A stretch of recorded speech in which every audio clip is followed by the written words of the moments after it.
A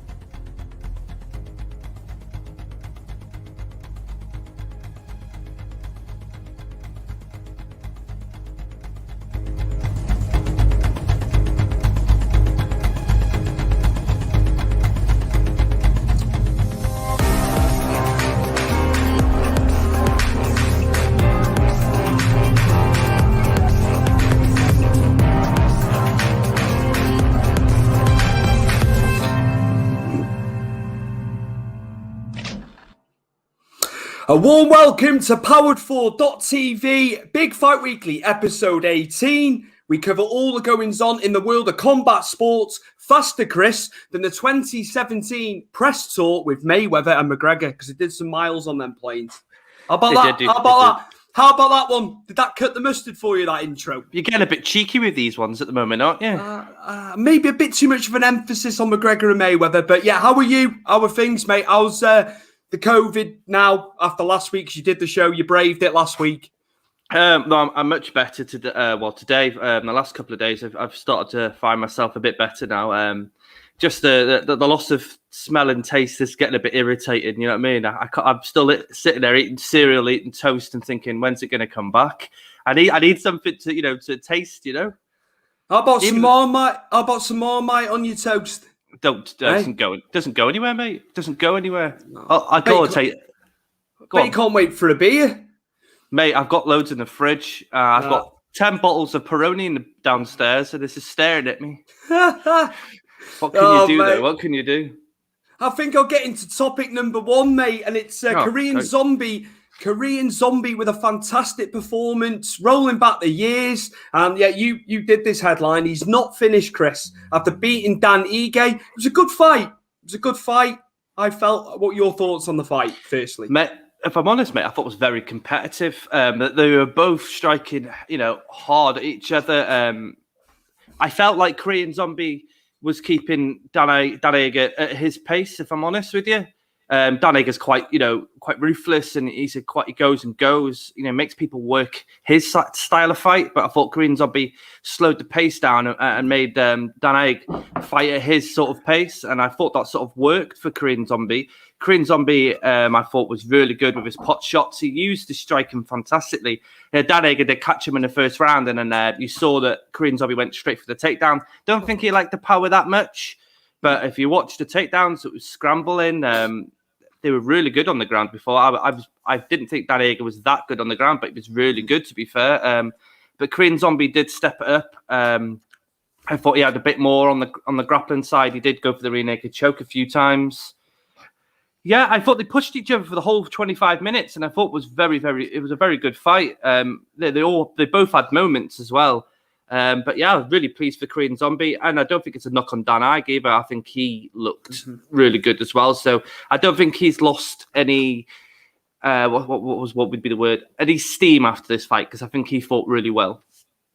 What did you think on the judges' scorecards, mate? Now, we had a 48-47, which I thought was too close, personally, from the way I perceived the fight. But then the two other judges had it 49-46. Do you think that was too wide?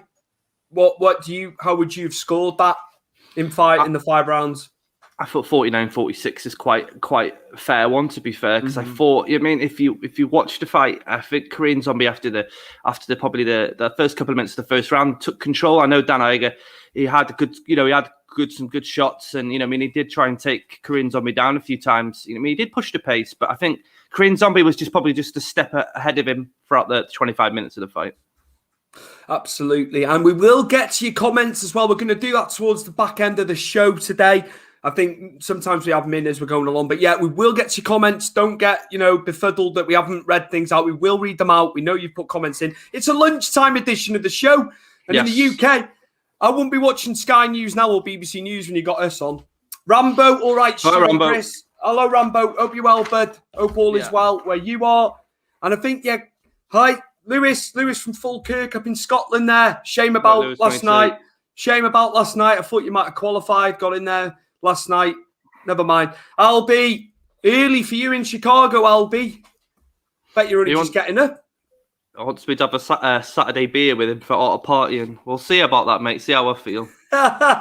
Moving on then, Korean Zombie with a fantastic victory back in the win column again. Fantastic. And then we move on to Marlon Vera taking our own fighter from the UK, Davy Grant, for the second time. Again, another fantastic bout, Chris. Grant did well with the striking again, I think, but Marlon Vera just a little bit too much.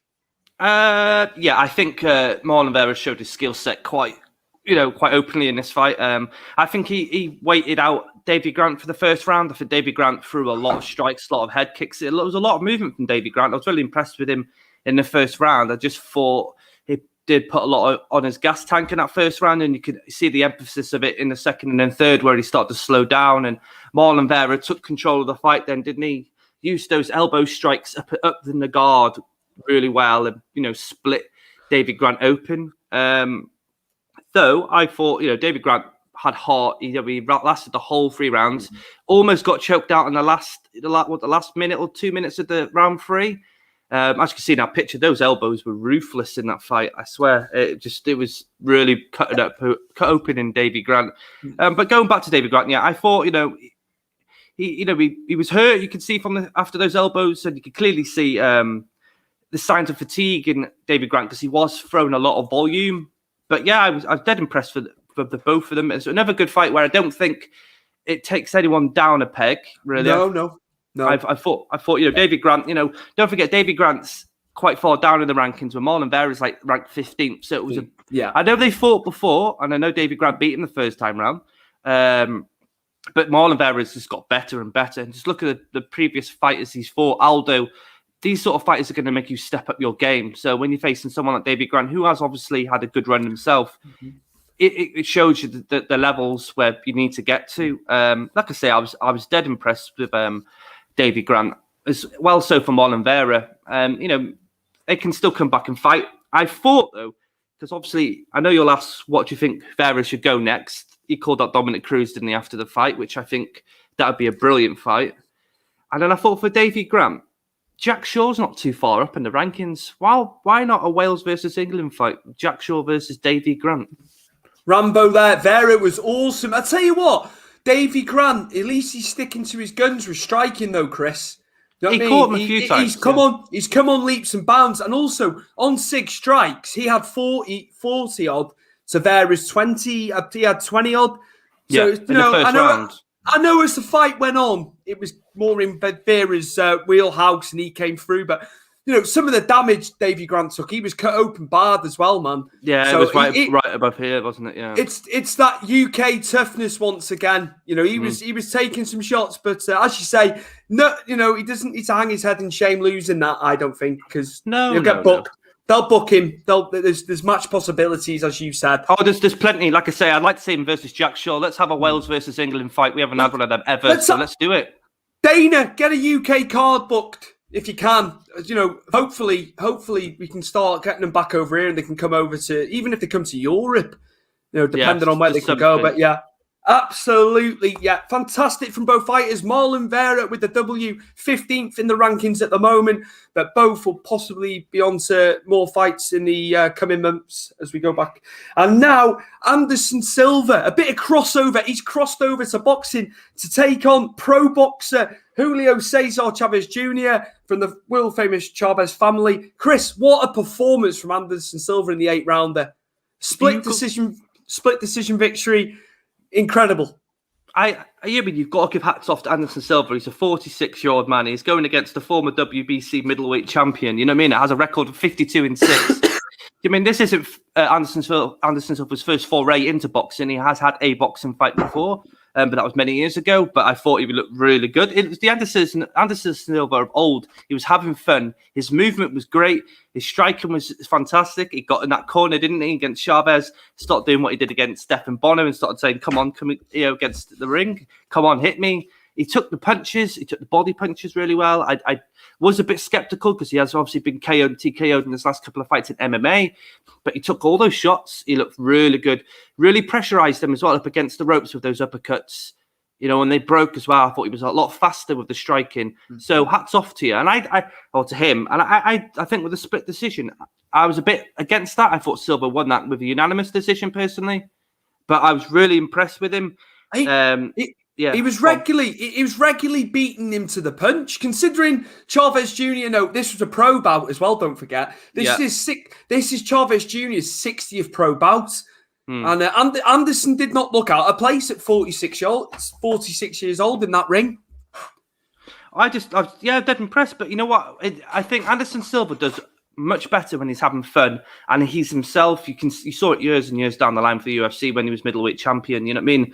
He was having fun. Okay, sometimes he had a bit too much fun and didn't want to fight, but in this he looked like he was happy. You know what I mean? He finally found a spot now. I think he should have done this years ago. Personally, I think he's got all the tools to be a good boxer. I'm not sure if he's going to be up there with the best, but I mean, you definitely give a lot of them a lot of good fights.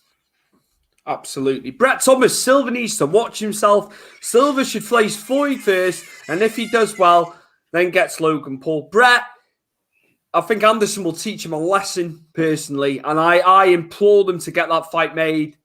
And Chris, what are your thoughts on that one? The pulls are prevalent every week on this show, to the behest of myself. Obviously, what do you feel? How do you feel about that?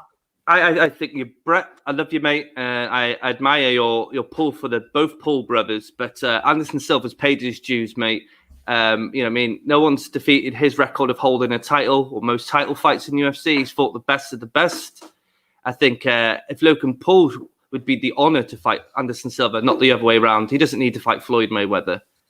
And it doesn't matter about followers now. And I can see him. I see a comment there, mate. It's all about a fight. And if Logan Paul wants a big name, Anderson Silva's the one there. But it's not the fight I think I want to see him have it. It's Ray Jones Jr. He's harboring for Ray Jones Jr. for many years as Anderson Silva.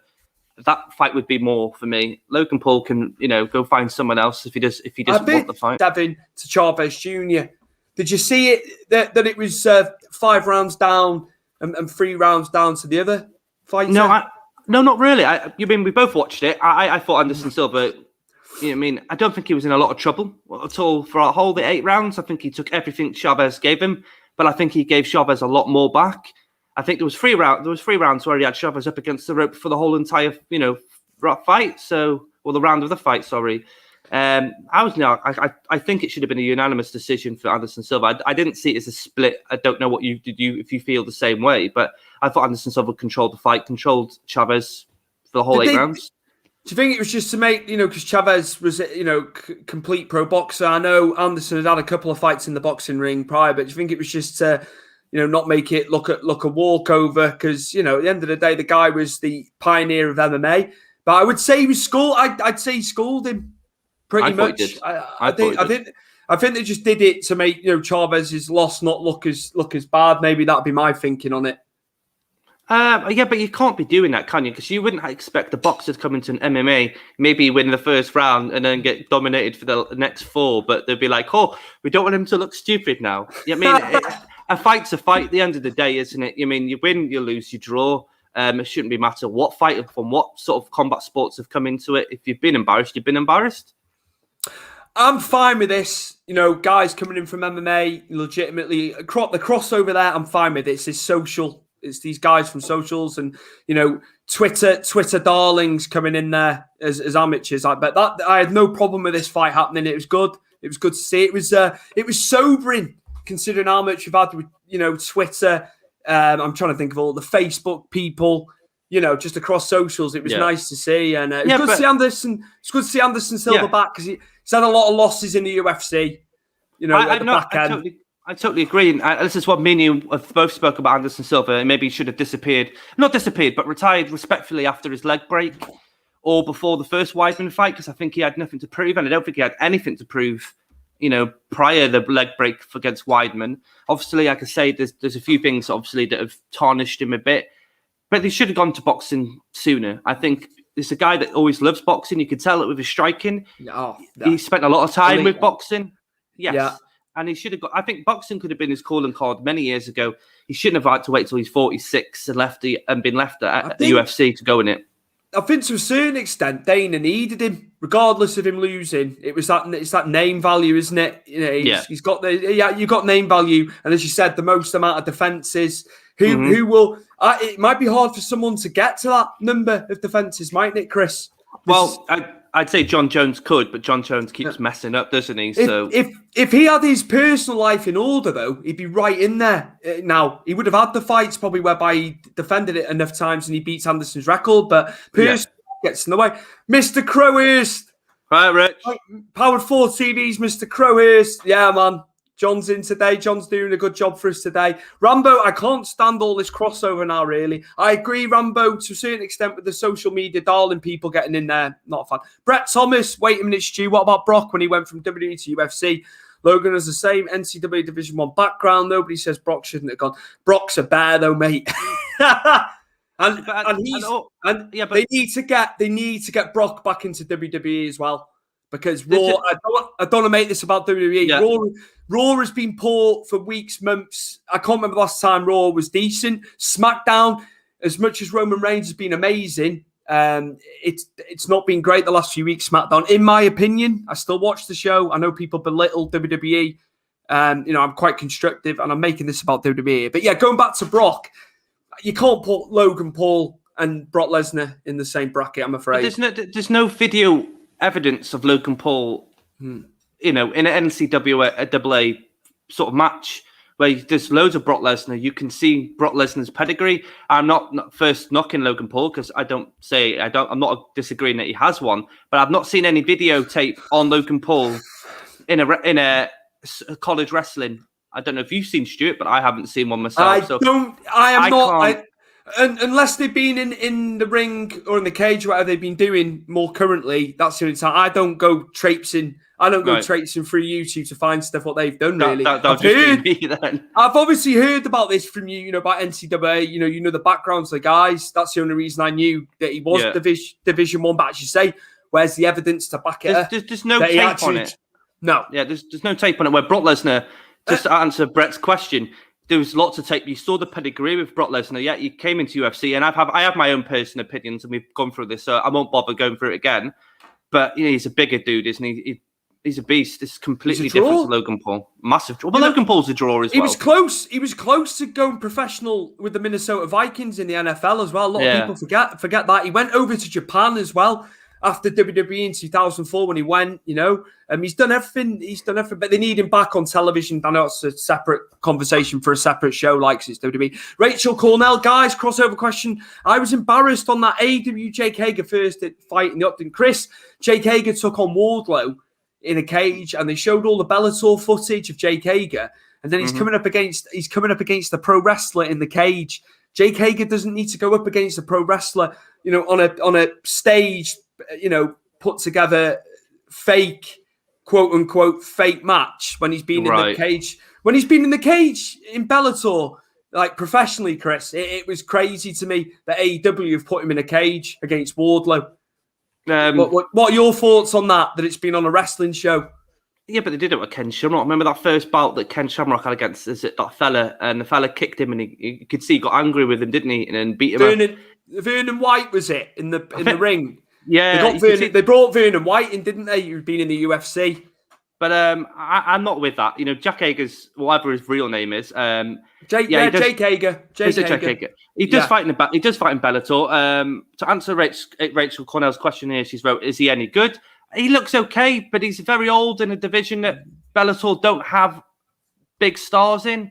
Heavyweight in Bellator is completely different to the UFC one.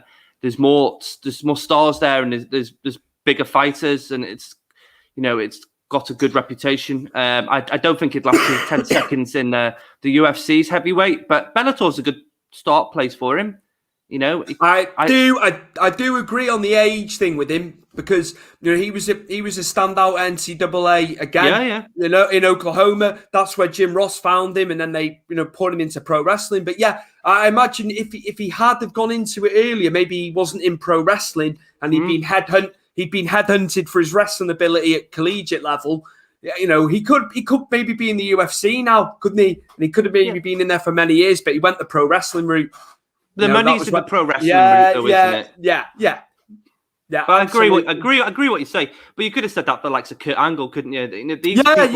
These people could have crossed over before going to WWE. But money's money at the end of the day, and UFC and MMA's only just start to get the windful of money. You can have all the passion in the world when there's money involved. Sometimes you've got to take the money. You can't. Well, yeah. You're governed by the money, aren't you? I think it's time now to move on, and we're going to preview UFC Fight Night 190, the 190th edition of UFC Fight Night. It's quite like, whoa, that they were well into that. And it's one of your top 3 guys to watch from many, many months ago. Ciryl Gane, back in the cage, 8-0. He beat Rosenstrike in his last outing, taking on Russia's Alexander Volkov, 33-8. So he's had a lot of experience in the cage. Chris, where are we going with this one? What are your keys to victory? I think personally you're going to go for Ciryl Gane, but Volkov did beat Overeem in his last bout as well. Can't say that away from him. Yeah, I'm going for Ciryl Gane because I think Ciryl Gane's got the footwork to absolute trouble Volkov. I think Volkov's very good with a fighter that's stationary. If you look at Overeem, he gets stationary when he gets caught, turtles up. If you watch back a lot of Volkov fights, he does get caught with people with faster footwork. I think Gane's probably got the better footwork out of everybody in the heavyweight division. I didn't realize this until I looked at the measurements, but Gane's got a longer reach for the shorter guy, which again is going to cause trouble because Gane's very good at pot shotting, moving in and out. He's very good with his inside leg kicks as well, which can cause a lot of problems. I'll say Volkov's no slouch. You know what I mean? He's done really well in his last couple of fights, but he's very good at stationary targets. And I don't think you're going to get Gane standing still to be hit personally. I think it's going to be a point where his footwork's going to cause a lot of trouble. It's going to frustrate Volkov, and I think he'll probably get a unanimous decision win. That's cool. I think that. But yeah, and then off the back of this, does Gane have himself in the title picture? Could he be looking at Ngannou next with a victory against Volkov? It's got a good story to it. Former training partners. Yeah, they know a lot about each other. It's very possible. If he wins spectacularly on the weekend, I think he'd get the next title shot after Derek Lewis, definitely. You've tipped this guy, Chris. Do you think the experience of Volkov, though, because he's had 40 pro fights, will that be a factor? Because he has had a lot more fights than Gane. Could the pendulum swing maybe, possibly, in Volkov's favour? How does he allow the pendulum to swing in his favour in there? In your mind? He's got to move with Gane, which is no easy feat because Gane's footwork, like I said, is really, really good. He's going to have to sort of gamble a bit with a few shots here and there. If you look at the Rosenstrike didn't gamble one bit with Gane, and Gane just picked him off, didn't he, for the whole 25 minutes. And I think Gane will happily do that, but I think Gane can take you down as well. Gane can submit you. Gane's got power too, but Volkov's got to maybe gamble and not try, hope that Gane will stay stationary where you can, get him turtled up, get him against the fence and stop, hitting him for brayer punches. He's got to gamble a bit and maybe throw a straight or a jab or overhand right here just to confuse Gane. Maybe a leg kick here and there as well. He is a taller guy. I just think Gane's the next level. I think Gane's the sort of light heavyweight where he moves like a light heavyweight and it's a bit faster. But if you look a lot of heavyweights, they're quite stationary. They walk about. They don't have a lot of good footwork. Carry a lot of weight. Some of the guys, don't they, in the midsection area? Sometimes you find, and they are slower, as you say. If you've got a bit of speed and power, Brett Thomas, Volkov sounds like the name from Flash Gordon, one of the flying wingmen. Saw that film. He is Russian. He is Russian.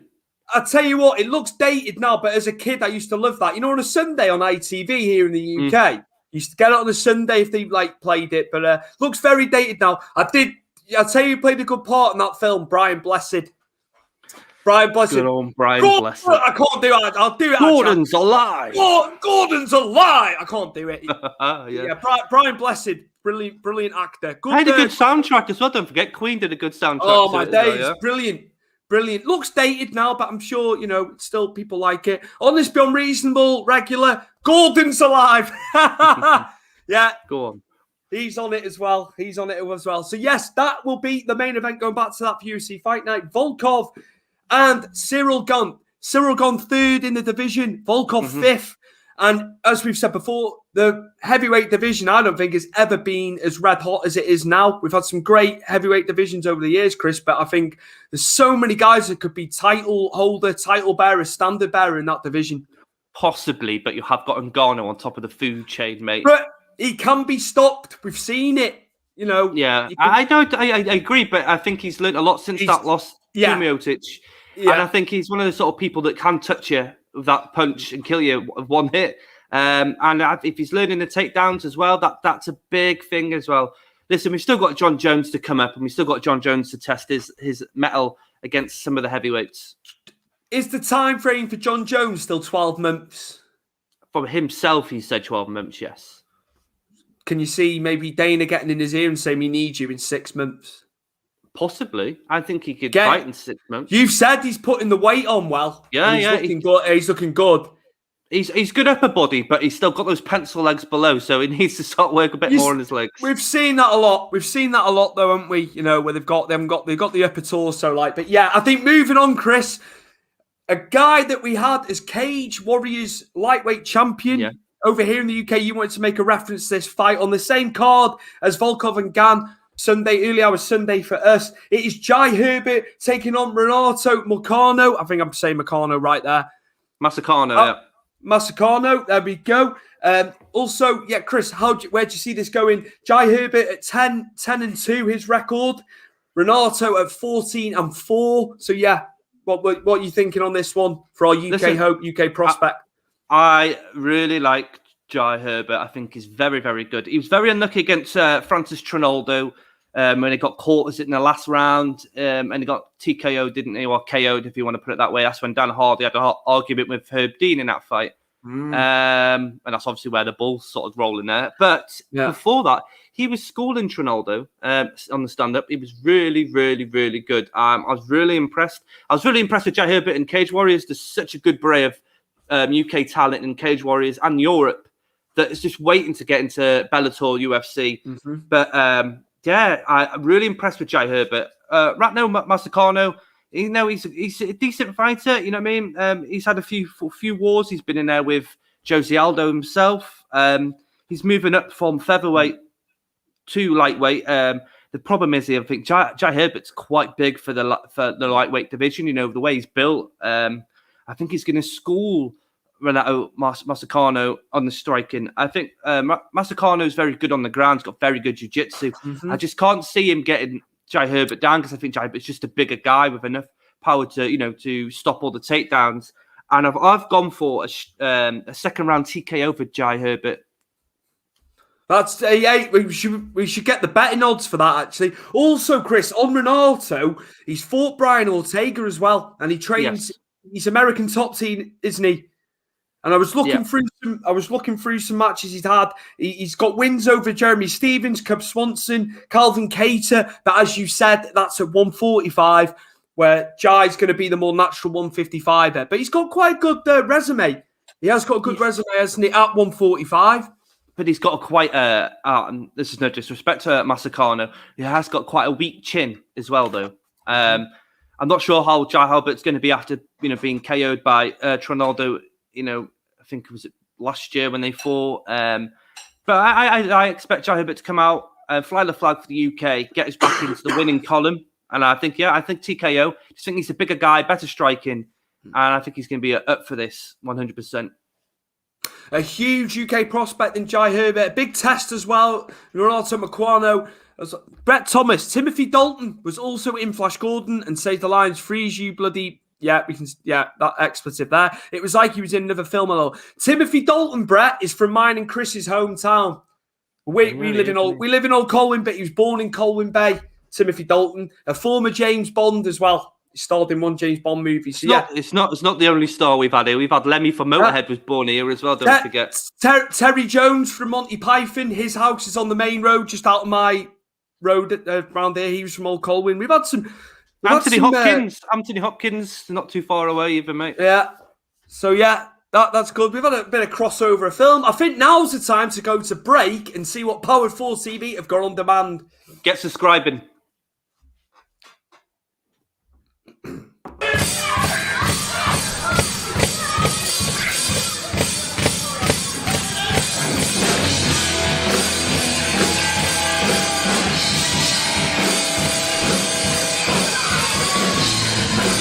I'm not going to say anything. I'm just going to enjoy Jesse's survive.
The babyface Pitbull is a mark for himself.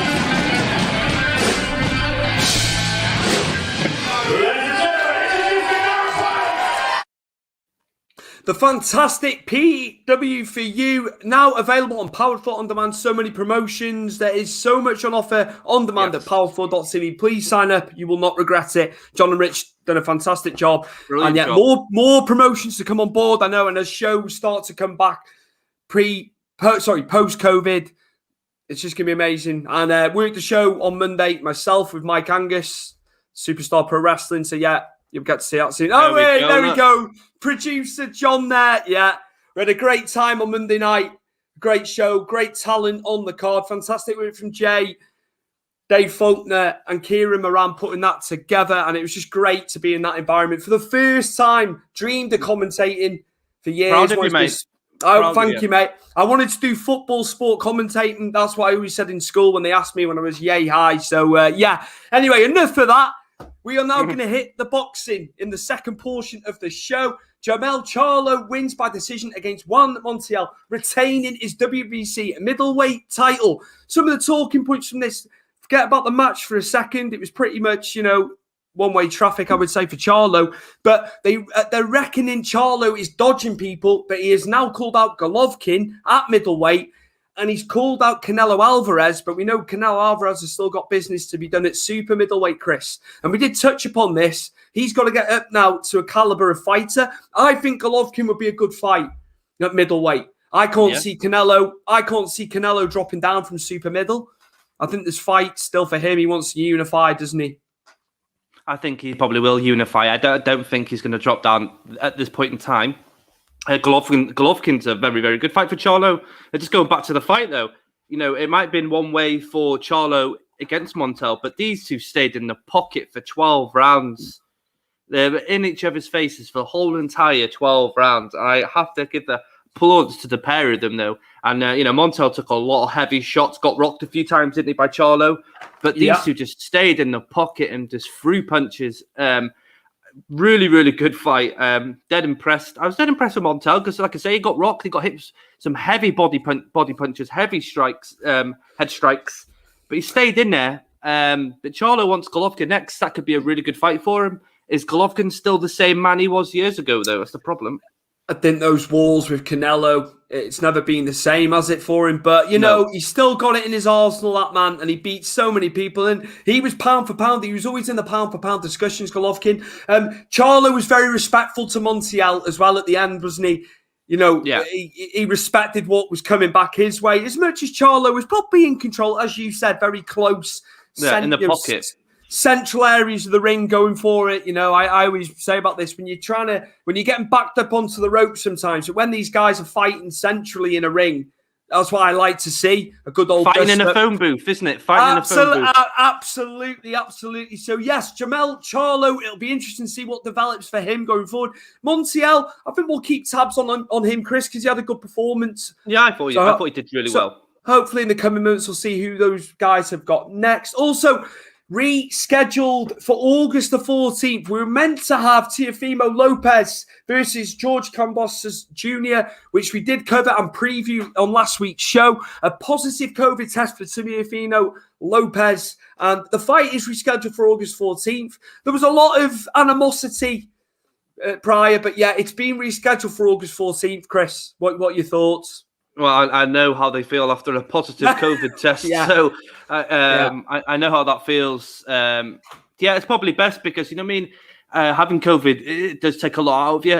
You saw in last week's show, I was a bit bare. I couldn't really focus. It takes a lot out of you, COVID. I mean, what people don't realise with COVID is they don't report the mild version, but the mild version kicks your ass. You know what I mean? So why is it turned mild then, if it's only... Because because people have gone into hospital with it. That would be that's what you see on the news. But I don't think you read enough about the mild version. You know, the likes that I've had. My two little girls have got it now. My girlfriend's got it. Jack's the only one that survived. But yeah, I understand that. You need some time off. You need to sort of get yourself back into fitness because it does take a lot out of you. It makes you fatigued, tired, you're sore, you get headaches. You mean the smell and taste is an issue, but not for a boxer, I guess. But it makes sense that they've moved it to August. Then I'll tell you what, though, in terms of smell, I've jumped in there. When the boxer smells blood, that's when they know to go. That's when they know when to go in for the kill. He won't be smelling blood if he's got COVID. Oh my days, like shark infested ring in it. But yeah. So rescheduled for August the 14th. Just wanted to make note of that because we had previewed the fight, which was meant to happen this past weekend. So it's just to quickly go through that because we've got quite a bit to cover still.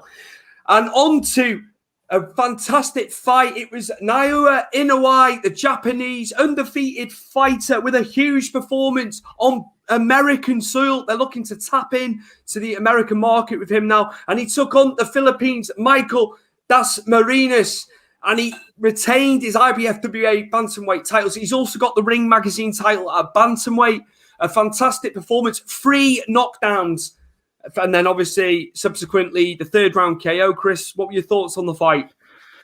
I've never seen these two before, so it was quite interesting watch. I thought, I thought they were both just very, very quick, aren't they? I just thought with it, Noah just with those left hooks to Damaris. Those liver punches were devastating, and you could see the pain, and especially when he hit the 3rd one for the KO victory. Yeah, it's just too fast, wasn't he? He was very precise, wasn't he? Noah with his striking, he knew when to go low, know when to go high, but he targeted that liver, and it destroyed Michael completely. Just absolutely, just one-way traffic. They are big. They're big on the fact that Inoue is now, being exposed to a US market, Chris. I think a lot of his fights obviously took place in Asia. It was a battle of Asia. Yeah, Japan versus the Philippines. But yeah. I think they're very hot on him, and he's still undefeated. It'll be interesting to see. There's fights for him to unify at bantamweight as well. But all in all, fantastic performance. I like the lighter weights, Chris. I don't think they get enough onus. Everyone's for the heavyweight division, the bigger weights, but I like watching the smaller fighters. Would you say that's because of name value? It's just how it's always been in boxing. But we have the same things in the UFC and in MMA, don't we? Yeah. They don't get enough credit because they're so well skilled, and the fights are entertaining. You got speed. ultra quick, lightning. I think it's just. Wait, speaking of the Philippines, Ramel Panseals, hello guys. How you doing, Rom? Good evening to you in the Philippines. I know we're a bit earlier tonight, Ramel. Brett Thomas, he was the best Bond in my opinion as he played it serious. While you guys are living celeb land lifestyle, I'll tell you, they've all been born here. It's only a small town, really, seaside town where we are. But yeah, we've Paula Yates as well. He did the Big Breakfast. He was married to Michael Hutchins from In Excess, and obviously she was married to Bob Geldof. Paula Yates was born here as well. He wasn't the best Bond though. Who was your favourite Bond? There's only one that's the best Bond. Connery, very good. I think Daniel Craig's done a good job. Daniel Craig's been very good. I haven't watched James Bond in years. I like the old school ones if I'm pushed, but Sean Connery, may rest in peace, was an elite. The quintessential Bond. Definitely. Connery, shaken, not stirred. Right, okay. I want to shake and not stirred. We've gone on to film tonight. Oh, it goes. What's on tonight? It's afternoon, mate. Oh, yeah, sorry, I get mixed up, don't I? Because we're always on later. But yeah, Rachel Cornell, great impression. I think that was aimed at you, Chris, because mine didn't sound Scottish. The worst Bond was Brosnan. I didn't mind Brosnan. I thought Brosnan carried it well for a few, was it 2 or 3 films he did? 4 films? I did 4, I think he did. GoldenEye. Thanks, Rachel. Tomorrow Never Dies. Die Another Day. And we also had GoldenEye the game. Oh, my days. What a game. Probably one of the best shoot-em-ups going. Yes. We spent many a times on that.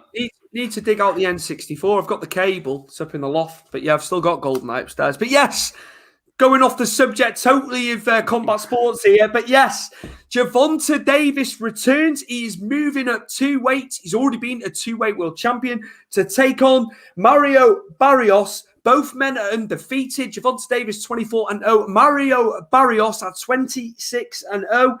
Josh Taylor has chimed in and he says Barrios, who was WBA light welterweight champion, he said it's a Mickey Mouse title, Chris. Josh Taylor's on quite the roll. So yeah, what do you reckon to this one? And obviously he's a protege of Mayweather, Gervonta Davis. You may need to carry me on this. I think I missed this one out. It's fine, mate. It's fine. I can do a little bit on it. Yeah. So yes, I've got to be fair to Gervonta Davis. He's already done 2 weights, world champion. He's to jump up 2 weights. It's not as if sometimes he'll go at 1.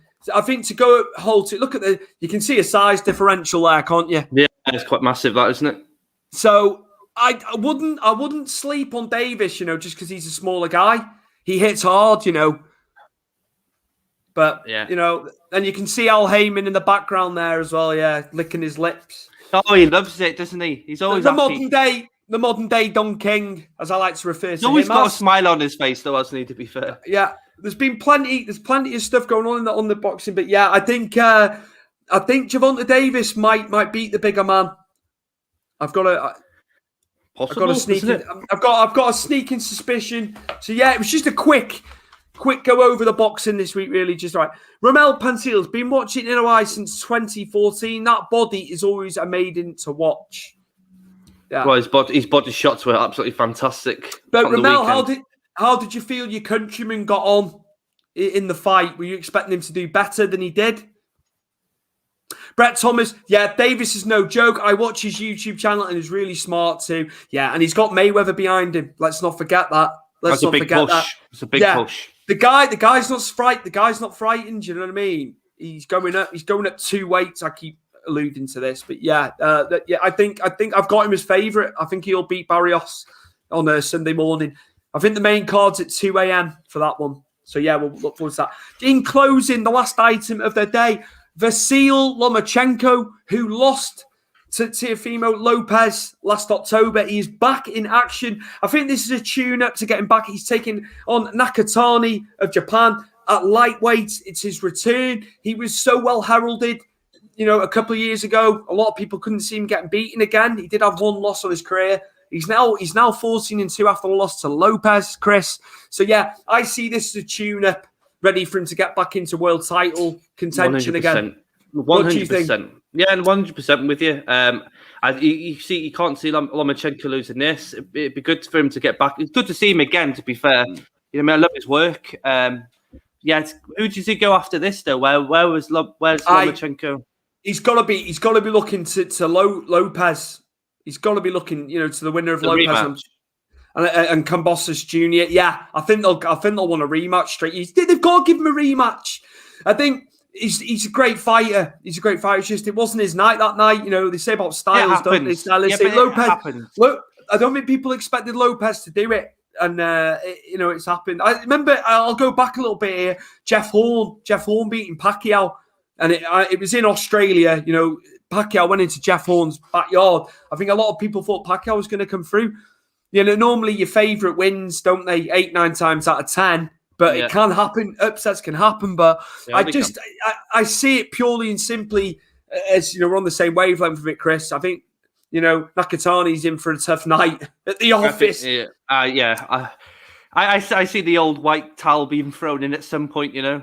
He doesn't want to be forgotten about, Lomachenko. So I think, you know, it'd be all guns blazing. Nor should he be. Does he go and put the rounds in, or does he be emphatic and stop Nakatani? That's my question to you. Right, okay. Well, I'm going to fire one back at you. Is that a win-win situation or a lose-lose situation, considering who he's fighting? Are people going to stand up and go, "Well, you beat a guy that's not very good"? I think he's gonna. I think him and his camp and his corner, they're gonna want. You know, they're going to want him to win. Barrios is a tough guy. Just going back to this with Gervonta Davis, Ramel Panseals. But if Davis is like Canelo, enjoys the added weight, and it converts it to power, it's going to be a great fight. Yeah, I agree. Davis, he's called the truck for a reason. The tank. I got mixed up then, but yeah, I remembered. Yeah, no, I do think he's going to have a lot of power. He's going to carry a lot of power. He starts landing body shots and headshots. I think Barrios is in for a long night. I really do believe that. If he underestimates him, then, you know what I mean? A small guy gets inside and can hit inside a taller man, and it can be night-night. I think we've got a guest to come on here just for the tail end of the show, you know, Chris. Who may that be? Well, we're going to find out, and the viewers are going to find out, I think. Well, let's enter the frame. Is he coming? Yeah. Here he is. Hey! How you doing, mate? Man? Right in the middle. Here. How you doing, guys? All right? How are you, John? Not bad. You've been producing it today. We thank you. I have been enjoying the show. Mate. I thought I will make a cameo appearance as we had the invasion from Chris a couple of weeks ago. I thought I'd come in. Plenty of people in the comments. So I thought I'd come on towards the end and finish the finale with some of the comments, and I'd read them out to you. And you guys can take it. We've had quite a lot, guys, but yeah, great show as always. Well done, Thank you. On the commentating gig. Yeah, I loved it. Loved every second of it, John, I tell you. And the next one's August the 7th. So Mike was fantastic. He wrote all the notes down. I was there with nothing written down. I was just calling it. But it worked. It worked. It's natural for Stu. It's natural. He doesn't need all those notes. No. Don't overthink. Bonk him down. Absolutely. Exactly. All right, let's get to some of the crazy questions. And now this one isn't from Brett Thomas, but it does concern Logan Paul. So it's a bit different. Anyone know what the outcome of Logan Paul Floyd fight was in terms of buy rates? I've heard it did well over 1 million in the US alone, even with issues on the app, but not sure of international. So guys, I actually had a look earlier, but there's nothing official that I've seen. I don't know if you've seen anything, Chris or Stu. Were the bard rates that bad that they don't want to share them then? What does it lead you to believe? It's 1.6 they're projecting for Logan Paul versus Mayweather. It's a short shy of worldwide or in America alone. 1.6. Apparently so, because of all the issues they had, it cocked up a lot of the buy rate. What were they anticipating? What were they if they didn't have the issues? Well, just think of it this way, right? Because I wrote down Conor McGregor and Mayweather, and that made 4.3 million buy rate, and that was international, worldwide, as well as America. I think they were looking to beat that, but I don't think they were ever going to beat that personally. What do you think, John? What would you be thinking of that? What they said on buy rate? I can only really put it in wrestling terms. I suppose, like, if I look at AEW's pay-per-view numbers, because wrestling doesn't really use pay-per-views anyway, they're only doing between 200,000, 300,000. So it's like, I don't know. It's good reach. I mean, everyone keeps saying about Logan Paul and Jake Paul being in wrestling. I'd probably at this point be, give it a go, to be honest with you, because those numbers, like, they don't lie. So obviously, whether you enjoyed it or not, like, he has got some pulling power. But maybe it would work better in wrestling than boxing or MMA, because in wrestling you can kind of really manipulate where it needs to go. So I don't know how people feel about that. I'm sure Stu would just rather see the back end of them. You're not going to, though, mate. You're not. As I say, each to their own. I have my thoughts and opinions. It does draw. It's just it's how many other people are going to go into it. It does beg the question. How many more people are going to think? I don't want to see any more of those TikToker, YouTube stuff. My God, that is horrendous. Our very own UK YouTuber Anderson Gibb, when they're TikTok YouTubers. So got to be hats off for the UK people. I mean, Chris is a secret fan of this, Stu. I think he's not. I think he's watching John, this stuff on the side. It's your fault, John. You've sent me down the rabbit hole. I can't get out of it now. I have to follow everywhere. Tell you what, that Miami Hard Rock Stadium's had a lot of business though off the back of all this. They've used it a lot. They've used that. So, sorry, John. No, you're good, man. Brett Thomas commenting on a clip that I put out earlier in the week, which was from Sonny Garner's Games and Graps podcast. He's put iPad 4. Thanks for the clip. And my encounters with a curtain pole. Happy to report the new one that the PC Billington helped with. Got back home, police in the car now attached. Well done, Brett. I mean, what a story coming out of Hell in a Cell preview. Only on Powered4.tv will you get this kind of film-related stuff that we always get. Let's go for some more. We've got Mark Lloyd. Hi all. Still in work. Going to ask a question for Stu. Did you see the China doc? And what did you think of it? Just a troubled soul, which we knew beforehand. I think she was going to crack Japan. She was really going to crack Japan, but Sean Maltman and her were together at the time. I think the office got wind and it curtailed it, but she had a great match with Chono, which I hadn't actually seen at the time. I hadn't either. She was laying it in hard on Chono. Chono said that, and Chono's wife was at the event, and she was all for China against her husband. But so sad. So sad, but no one can take away what the girl did. I think a lot of people like Vince Russo turned around and said that, the McMahons are at fault a little bit for a decline. But I think it's your personal choices as well, I think. Should it be laid on the McMahon's door, her mental state? What do you guys think? You go first, John. Well, I was going to say I've only seen clips of it. I haven't watched the whole thing through yet. So, but yeah, from what I saw, really disheartening to see. We knew it was a sad story anyway, and we know that WWE for a long time never acknowledged China, for various reasons. And just a real sad story at the end. I think she could have been. Like, I know when people talk about this women's revolution and evolution, whatever they're calling it, I think it does go back to a lot about her. I mean, when they talk about equality and stuff, like she was in there with the guys. Whether we thought she was a solid worker or not is up for debate. But still, you can't take away the fact that when I watched the China match, I never really thought about a woman versus a man because it was just normal to me. You know what I mean? So I think when you get to that level, there's something to be said. But yeah, I've got to watch the whole thing yet. It's fantastic. It's about an hour and a half. Yeah. She was estranged from her mother for 30 years, and they got in contact when she was still in Japan prior to her obviously passing away. But yeah, she I don't think the relationship was just never there. So you get to it comes away from the wrestling a little bit. You get a personal. There's it was good. I like Vice's content. To be fair, I think Vice have done a good job with the wrestling docs that they've done. I think. Let's be honest here, though. And this is going for like the whole array of sports. People need to ex-sports people. They all need to be looked after better.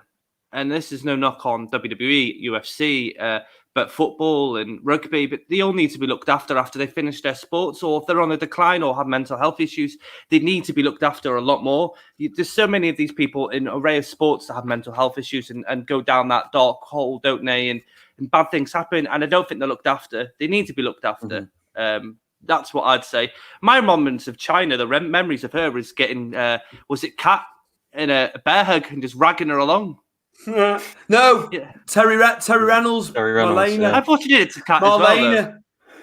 But anyway, No, she was an icon and she was a pioneer for ladies wrestling from one days that I watched it. So it's sad to see things like that. But yeah, these people need looking after, and they need to really, put a lot of money into looking after these people, so we don't see people go down that slippery slope, and we don't, it doesn't happen again, sort of thing. Remember when she tagged with Kurt Angle in TNA? It was just a one and done scenario, wasn't it? Mm-hmm. I didn't know I don't know the reason behind that. I don't know if you do, John, why they didn't use her anymore. Mate, you've just reminded me of it there, because I'd completely forgot about that appearance that she had in TNA, to be honest with you. But yeah, I'm not sure what the fallout of that was. But yeah, she was in and out for a little bit. But I think there was always lots of reports about her wanting the same level of money as like Steve Austin and things like that you'll hear, but it's hard to know what to believe sometimes, from all this stuff. But yeah, I will certainly check it out. El Sicano, God help us if they do Tyson versus Paul. Be another night. I mean, what is the likelihood of that happening? Is that just all talk and the Silva fight is a little bit more likely, or Tyson will ravage him? It's no question there. Doesn't matter how old Tyson is. Tyson's going hard, isn't he? Would lever him hard. Yeah, I don't think Tyson's going to. Carnage Pain backing up what I'm saying. Yeah, go on, Carnage. Tyson would smash him up, I think. But if it goes past 3 rounds, Tyson will get tired. I don't think he's going to get past the 3 rounds. Tyson's not going to dance around like Floyd is. Tyson goes in there to fight, and that doesn't change. He gets the money either way. He wants to knock someone out. I don't think he'll get Silva next now. I think Silva wants Ray Jones Jr. and he's been wanting him for years. But I still think Silva beats Logan Paul personally as well. Yeah. Question here comment here from Albert, your boy. Leave me alone. Do you want the already with the damn Fosters? There you go. Chris, he's got a drink. That's for you on Saturday. Yeah, he's got to drink a warm can of Foster's because he said Diaz was going to beat Edwards, and that was it. Can he get Foster's in Chicago? Oh, he knows. He knows that Foster's is everywhere by the sounds of it. Yeah. Oh, I thought it was like a UK Australian thing, like Foster's. It's not really Australian, is it? It's bloody brewed over Castlemaine 4X, lads. Hey, that was a good drink, that. Castlemaine. Let's go along, see what else we've got. Some more comments from Brett, Richard. This one's an interesting one. Is Dan Severn able to? And then I believe it finishes up with, is Dan the Beast able to still fight at all? No, I wouldn't imagine so either. How old has he got to be now? I mean, 60? Late 50s, 60? He's in his early 60s. Him and Don Fry. I don't know if you remember who Don Fry is, but he was another big MMA fighter in the same time as Dan, and they had some excellent fights over in Pride. They were both been on Joe Rogan's show, not together, but not long after each other. They look they look old. All the age has caught up with them. Like, I mean, it'd be good to learn and learn their insight as a student, to a coach. But now they couldn't fight now. It's weird because I see Dan Severn more on the wrestling side of things, like with his stuff when he goes back to Japan. He's always talking about the NWA and stuff more than I see him on the MMA side of things. He's got quite a big crossover, really. I mean, people forget he was the NWA champion for some time as well, as we discussed before.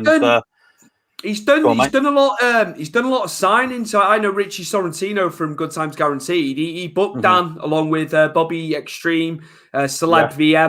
Well, so he's very much he likes going out, with his titles and that, and meeting the fans. He's kind of gone down that route. Sorry, John, jumped in. No, you're good, man. You're good. Rambo, another crazy question here, I believe. Is it true Paul White tried his hands at boxing at one time? Did he have any fights? And keeping with wrestling rumors, suggest Lashley versus Brock in WWE. In MMA, who wins? So first question, I mean, Paul White, I did believe he went off and trained, but I don't think he ever had a fight. I don't think he did. I think there was rumored, wasn't there, when he was getting in shape, that he was trying, he's angling for a boxing He would have been fight. like that massive, who was that massive guy that David Hay fought? Just that huge Valuev. giant. Nikolai Valuev. That would have been Big Show, I think, and I'm not sure he would have had the balance and everything else it took, to do that. And an MMA fight, who wins in legit fight, Lashley or Brock? Brock Lesnar. Brock Lesnar all day, every day. I don't know if you ever watched Lashley's fights. He fought bums in Strike Force. He didn't fight anyone particularly any good, and he gassed out quite hard. Brock Lesnar, he'd use his wrestling, he'd smash him up quite easily. If you were given the Brock Lesnar when he first came into UFC, when he became champion, not the one that got destroyed by Overeem or Cain Velasquez, but yeah, he beat Lashley quite easily. There you go. Stu, same for you, or? It's got to be. You got to go with Brock. I'm not just like saying because Chris has said it. It's just like who he's for. Even going back into it, I think. I wonder. I think they need to get. I know a lot of people are calling for Brock to come back to WWE. John, at the moment, I've read a lot of that. People are not happy with the product. Like him or lump him. He's done it on his terms, his appearance numbers and stuff like that. Brock, I think he draws regardless, doesn't he? We talk about this all the time. But isn't he on the new WWE 2K game? I'm sure I saw that on YouTube yesterday for the announcement. There was he was the poster boy for it, because they have a poster boy, don't they, or a poster woman for every game. I'm sure I saw Brock Lesnar on the. The rumours are he's coming back for SummerSlam regardless, so that's been pretty out there.